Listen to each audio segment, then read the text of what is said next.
There are so many ways to save on summer grilling favorites at Whole Foods Market. Invited to a potluck? Bring 365 by Whole Foods Market wild-caught salmon burgers. They go from frozen to perfectly grilled in minutes. Find classic sides for less with 365 brand organic frozen corn on the cob and kettle-cooked chips. And as always, look for hundreds of yellow sale and low price signs on aisle after aisle. Save at Whole Foods Market in-store and online. Epic views, waterfall mists, summits, sunsets. It's all better outside. And with All Trails, you can discover the best of nature with over 450,000 trails around the world. Download the free app today and find your next adventure. Does it ever feel like you're a marketing professional just speaking into the void? Well, with LinkedIn ads, you can know you're reaching the right decision makers. You can even target buyers by job title, industry, company, seniority, skills. Wait, did I say job title yet? Get started today and see how you can avoid the void and reach the right buyers with LinkedIn ads. We'll even give you a $100 credit on your next campaign. Get started at linkedin.com/results. Terms and conditions apply.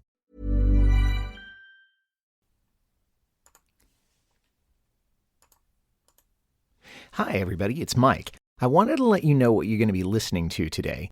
Claude Call, who is a good friend of mine and a fellow podcaster in Baltimore, asked me to be on a crossover episode on his show, How Good It Is, one more time. We are discussing If You Could Read My Mind. Longtime fans of Carefree Highway Revisited will remember that he and I did this in November of 2021, and we were talking about the song Sundown. So that's what you're going to be hearing right now. My episode with Eileen Massover discussing Restless from the Waiting for You album will be coming out in early February 2023. And then I'll be releasing an episode with Jerry Candiston where we focus on Sit Down Young Stranger a couple of weeks after that. I also wanted to remind you that I've recently opened a shop on Etsy that features the logo of the podcast on several different items of swag that you might want to take a look at. Let me give you the URL for it. It's etsy.com/shop/CHR podcast store. Let me give that to you one more time. etsy.com/shop/CHR podcast store. I hope you'll visit, and I hope you'll check out some of our items. Okay, happy listening. The first guest of the evening is truly a poet. He's an artist. He is a friend and an inspiration to anyone who has ever played the guitar or tried to write poetry. Would you please welcome Gordon Lightfoot?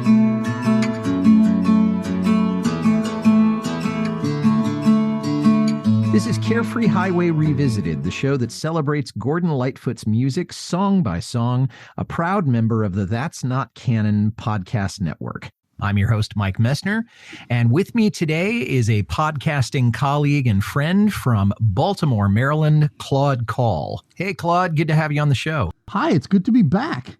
Yes, because we talked about Sundown a while back on another crossover, and so now we're just repeating our performance here, so to speak, but we're going to be talking about If You Could Read My Mind, which is another one of the real stalwarts in the Lightfoot canon. Yes, it is, and I imagine that for me, like most Americans, this was my entry to Gordon Lightfoot. I actually remember hearing this song as a young kid. I would have been about 7 years old when this first came out, and I first heard it not long after that. I don't remember hearing it as a radio hit, but I actually heard it first in a hits collection, one of those like superstars of the 70s type record collections. Yeah. Well, Claude, do you know how it sort of got into the American consciousness, how this song in particular made it into people's ears? I did hear a story about how basically a DJ didn't really like the single that he was sent, and he decided to play another track instead, and this one turned out to be it. And this is a story that crops up a lot during my show when I'm talking about various hit records, and the DJ says, I don't like this record, and he flips the record over and plays the B-side, and he likes the B-side a whole lot more. And I was a little bit surprised to learn that this was not the B-side for a change. No, it was an album cut from the album, which was at that time called Sit Down Young Stranger. And the single that he had been given was a cover of Me and Bobby McGee, which, of course, Janis Joplin did really over-the-top cover of. I think it was originally written by Chris Christopherson. Yeah. And they played If You Could Read My Mind, which was picked up by other DJs, and the fans really liked it. And eventually the record company got in touch with Lightfoot and said, hey, we want to change the name of the album from Sit Down Young Stranger to If You Could Read My Mind, which led to this enormous confrontation in Hollywood. Lightfoot actually got on a plane to LA to try to convince the record company, don't change the name of my album, this is mine. And he was being kind of artistically possessive about it. I kind of wondered about that, because when you're at that point in your career and you're talking first hit now, I don't know that you're in necessarily a position to make demands like that.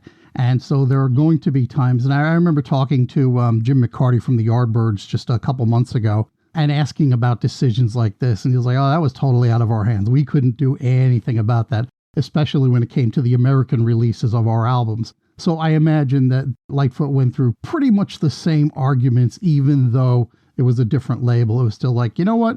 We got this. We know better than you. We're going to do whatever we want. And that's the way it wound up turning out, I'm sure.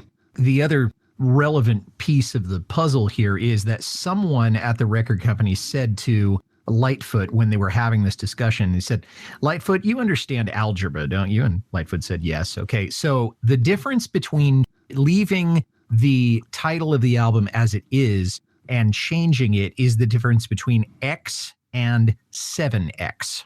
And Lightfoot said, as soon as I realized that we were selling copies of the album like crazy once they'd changed the name of the album, I realized I'm never going to argue with a record exec over a title of an album again. Well, that's clever on his part, actually. Now, as the story goes, my understanding is that this was like so many hits. It's kind of weird. There are some songs which artists seem to have to like beat and beat and beat and beat into shape before it turns into a thing. And other songs, it just like pops into their head and they knock it out in a few hours and it becomes instant classic. And this was one of the latter where he did write this relatively quickly. Do I understand that correctly? Yeah, you're right, Claude. It was written all in one afternoon. He was working in his house on Blythewood Road in Toronto, and he's getting ready for his first album for Warner Brothers, because I think he'd been with United Artists before then. It's about his first marriage, but he was really kind of sitting down at the table and saying, okay, I've got to write some songs. And it was written all in one afternoon. And he talked about it later in saying it's about peace through acceptance. And it's obviously stood the test of time because Lightfoot's written hundreds of songs as we're talking here in 2023, but he does this song, If You Can Read My Mind, at pretty much every single concert that he ever does. So it's a bit like the Jimmy Buffett songs you know by heart. You can count on hearing this song at every Gordon Lightfoot show. And that's not necessarily a bad thing, although at the same time, I'm sure for him, there's got to be a little bit of, it's almost like PTSD. I got to do this again. I got to relive this moment again. And I understand, like, you know, there's that question from the film Almost Famous. Do you have to be in love to write a love song? Do you have to be sad to write a sad song? And I don't think it's necessarily the case. I do think it helps the artist process a little bit. And it certainly helped in his case to, okay, let's do this thing and move on a little bit. Well, Claude, you bring up an interesting point, which is that you are intrigued by the writing process. Mm-hmm. And it does make me wonder, why do you like the song? Because it's one that you would do on your show with or without me. But what made you want to talk about it with this little conversation? Well, I think part of it was there's not a ton of story behind it. It's pretty simple. You know, he was going through the thing. He wanted to process it a little bit for himself and get through this thing. And he wrote it very quickly, and boom, that was pretty much the end of it. And when there's a song like this that I really, really like, and there's not a ton of story behind it, that's always a little bit disappointing because I got to fill out a little bit more time when I'm doing my own podcast. But one of the things I liked, and I wanted to talk about in this context, Gordon Lightfoot has always had just so much imagery going on.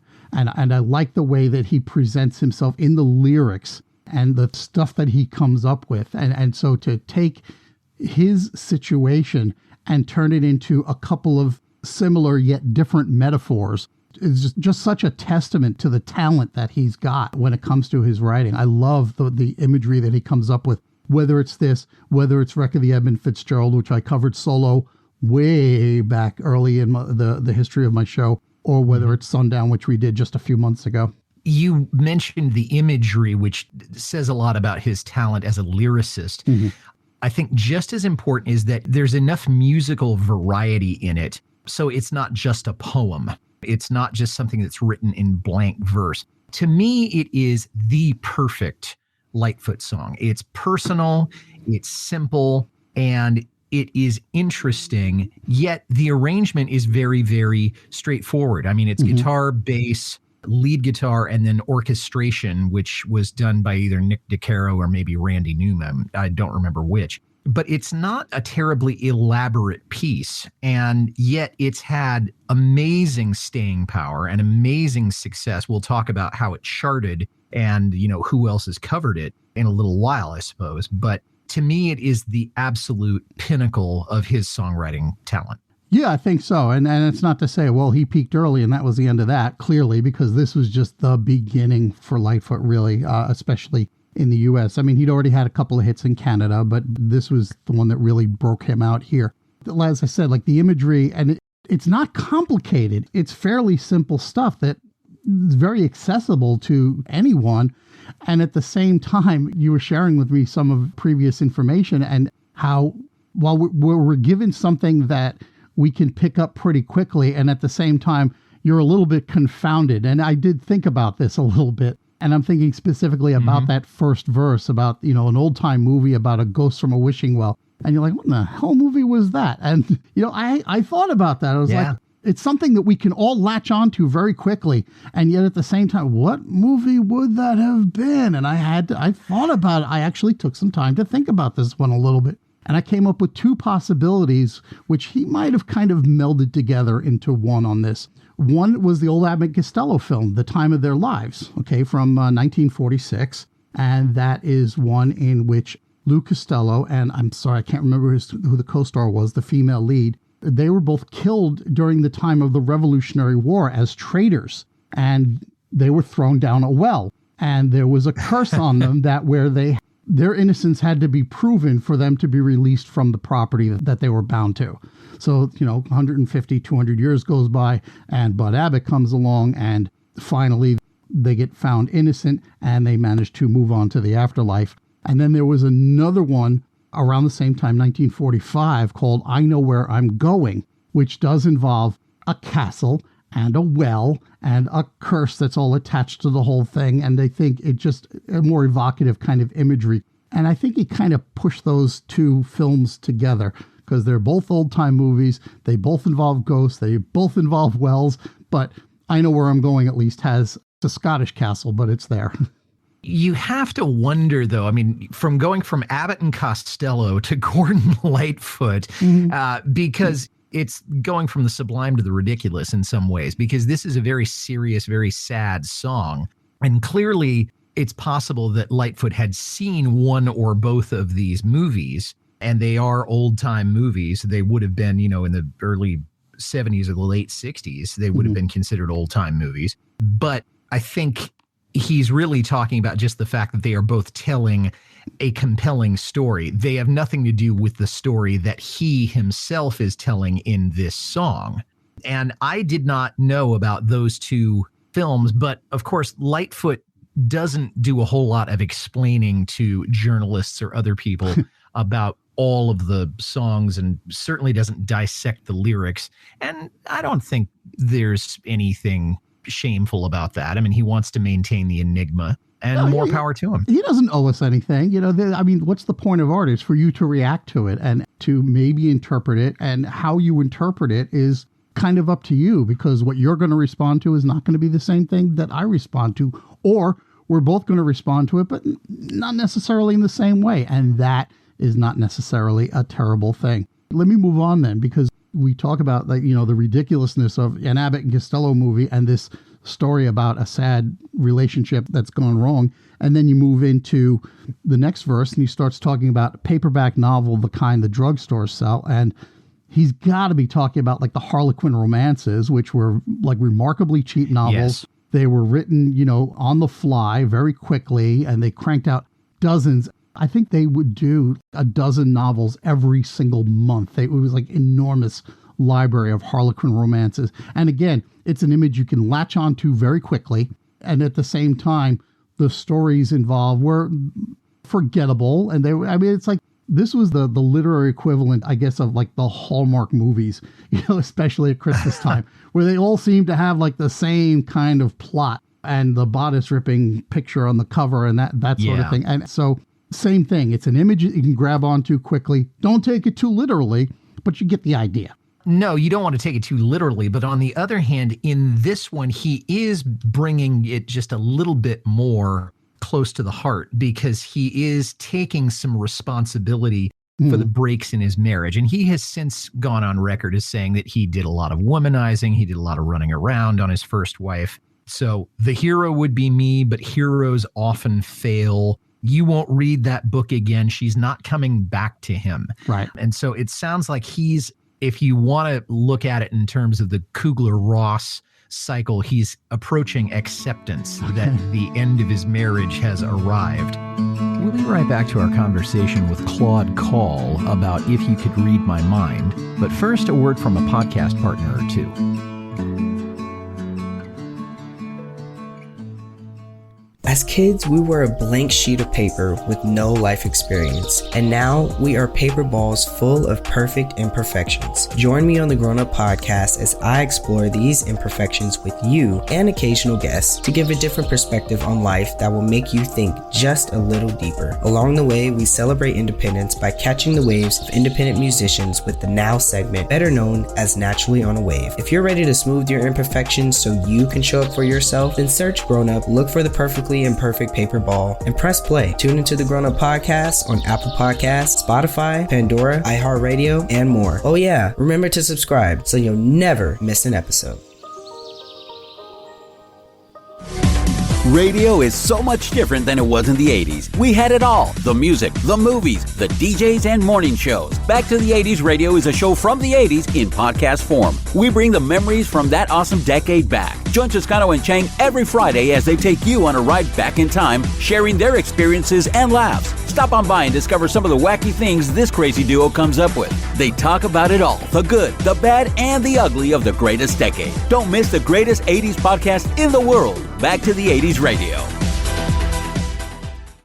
And then he's coming back again to this whole idea of movies. Now, I don't know how much of an influence or how much of a movie buff Lightfoot is, but now he's talking about getting burned in a three-way script where he believes that he's too good to try and talk things out. He's a movie star. And number two, the movie queen to play the scene is the next woman that he's going to be involved with. And that may last a week. It may last a night. It may be the love of his life that he should have been with the whole time. But he's returning to the theme of cinema one more time here. Yeah, I mean, I think in this particular case, he's kind of casting himself as the hero, the guy who gets jilted at the altar and that sort of thing. And some other woman comes along and rescues him, as it were, emotionally. I guess it kind of works. You don't usually see that particular scenario. Usually it's the woman who gets jilted, but okay, we can run with it. Then he returns to the original theme of the ghost from the wishing well in the last verse. And he goes into this idea of reading between the lines. And this is one of the most brilliant lines I think he's ever written, because it's another way of him saying he wishes that she, the object of the song, would get the messages that he's not capable of sending in words. And if you can't communicate it in words, how are they supposed to understand what you're saying? By reading your mind. So it really does dovetail back with the title of the song. Whether he was thinking about that or not when he wrote it, I'm not too sure, but it certainly works that way. Yeah, I think it works out really well. I do appreciate that. And especially in as much as men in general, let's face it, are not awesome about expressing how they feel, not appropriately always. And sometimes it's like, hey, I did this, I did this, I did that. Like we try to demonstrate rather than say, and that doesn't always fly for us, does it? No, it doesn't. And it's led to more miscommunications between the sexes than will ever be recorded in history. Yeah. And that's probably not something we want to talk about too much here because we might get in trouble with the people we live with. I wanted to turn a little bit to the people who have covered this song because there's a couple of really interesting stories about this. Numbers of people have covered it and made him a lot of money, but wasn't there an occasion or an event back in the 80s where Lightfoot had this idea that someone had ripped off the song? Yeah, actually, this was interesting. So it was in, 1987, I think, that he did, in fact, sue the writer of Whitney Houston's hit, The Greatest Love of All, because he was of the impression that this writer, whose name briefly escapes me, basically took that bridge from Greatest Love of All, I decided long ago never to walk in anyone's shadow, and said that this is a ripoff of If You Could Read My Mind. Eventually, he dropped that suit. And I was listening to that and comparing the two, and I was like, I guess maybe you could kind of hear it. How far would that go in court? Who really knows? Because just remember also, this was around the time that John Fogerty was being sued by his prior record company for plagiarizing from himself. And so he went into court with his guitar and it was like, well, this song is like this, ding, ding, ding, ding, ding. And this song is like this, ding, ding, ding, ding, ding. And here's how they're different. And so it's entirely possible that he might have been convinced, well, yeah, you could sue, but who really gains in the end on this one? And I think also just the fact that it was going to affect Whitney Houston, who really had nothing to do with it other than being the singer of the song. She didn't write the thing. She didn't write most of her own material. So again, okay, I think I've made my point. And he was able to say, that's enough of that. Yeah, that's exactly what happened. The issue was settled out of court. The songwriter, whose name also escapes me for the moment, did issue a public apology, and that was the end of that. I do think that he might have had a case, but again, it would only have impacted Whitney Houston and it would have made him look like a bad guy. Yeah. So I think he made a wise decision not to press that. The other story that I love about this song was that Lightfoot was actually nominated for a Grammy in 1972 for Best Male Pop Vocal Performance.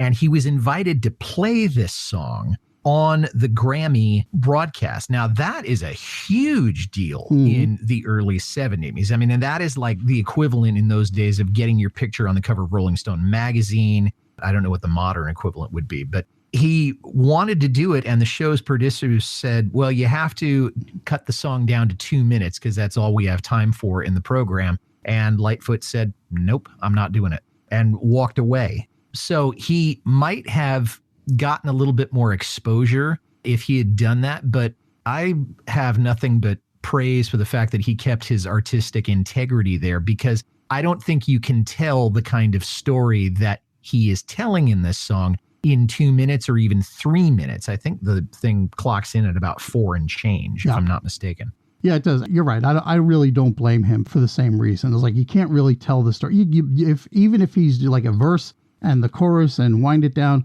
and you're still not necessarily getting the point of the overall thing, because he really is trying to tell a bigger picture here. There's a little bit of, I screwed up. There's a little bit of, you screwed up too. And then he comes toward the end and there's kind of a joint blame thing there. But at the same time, he's really working his way through it. And as you say, like coming to the acceptance toward the end. And that's a little bit of a journey that you can't quite make in 2 minutes. No, and I think if I were to listen to this and the thing was done in 2 minutes, no matter what segment of the song you kept, I would find it an unsatisfying listen. And so good on him for standing his ground on that. There have been a lot of covers of this one, Claude. Yeah.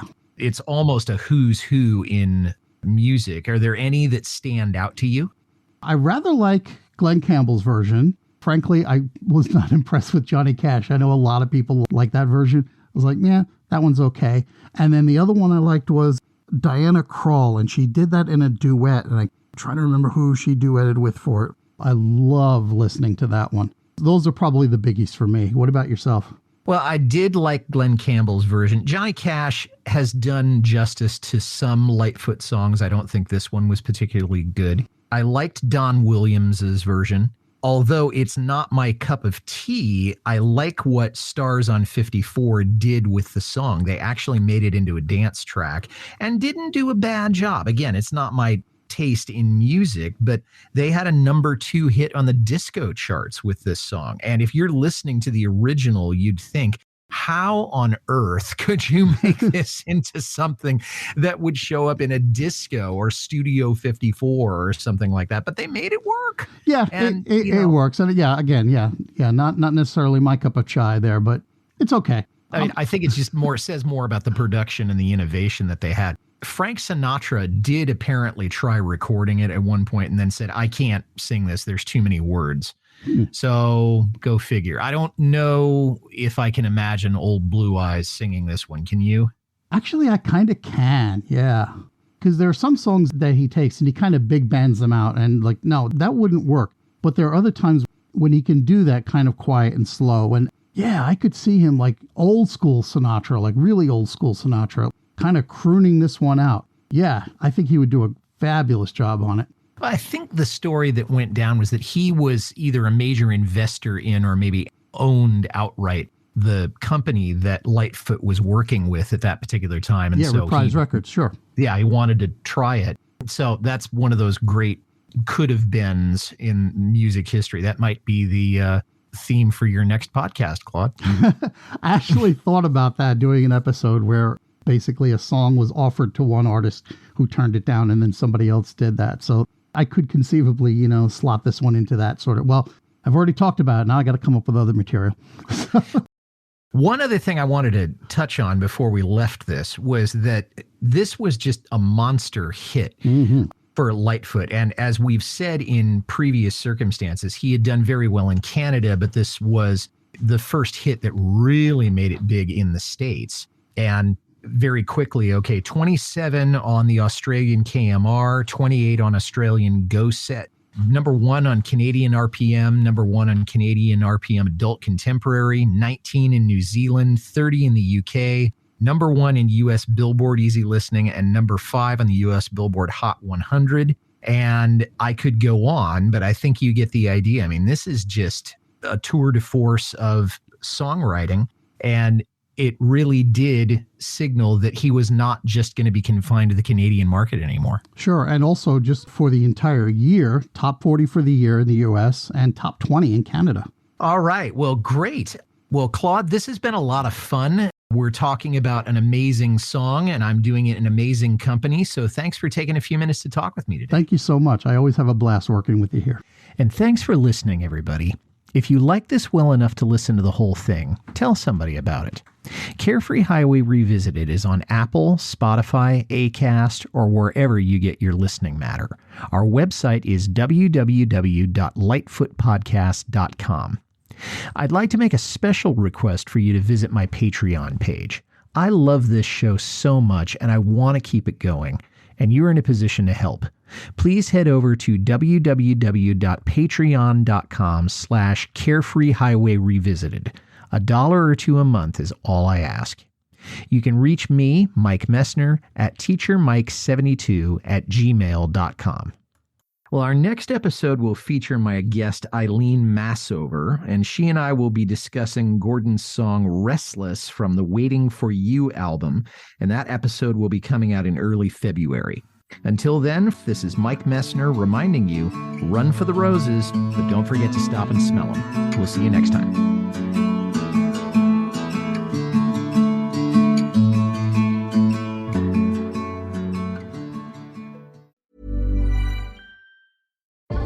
Afila One, a whole new electric car from Sony Honda Mobility. Intelligent presence accompanies every mile. Let your Afila One drive or take the wheel yourself. Immerse yourself in cinematic visuals and 360 spatial sound. When you move with Afila One, the journey is a wonderful destination. Afila One, Wonderbound. What's the difference between DIY in doing it yourself. It's the difference between a part-time passion and a full-time business. Wix gives you the power to turn your passion into a moneymaker. With a website that fits your unique vision, let your ideas flow with AI that guides you but keeps you in the driver's seat. Manage your business from one dashboard and keep it growing with built-in marketing features. It's time to turn your daydream into your dream job. Go to Wix.com. That sound? It's Lucky cutting prices on over 4,000 items across our stores. Same quality, much lower prices on what matters most to your family every single day at Lucky. This week, 1-pound packages of fresh strawberries are 2 for just $3 with digital coupon, limit 2. And fresh farm-raised Atlantic salmon whole fillets are only $8.99 a pound. Join the celebration at Lucky, your neighborhood store that's fighting inflation for you every day.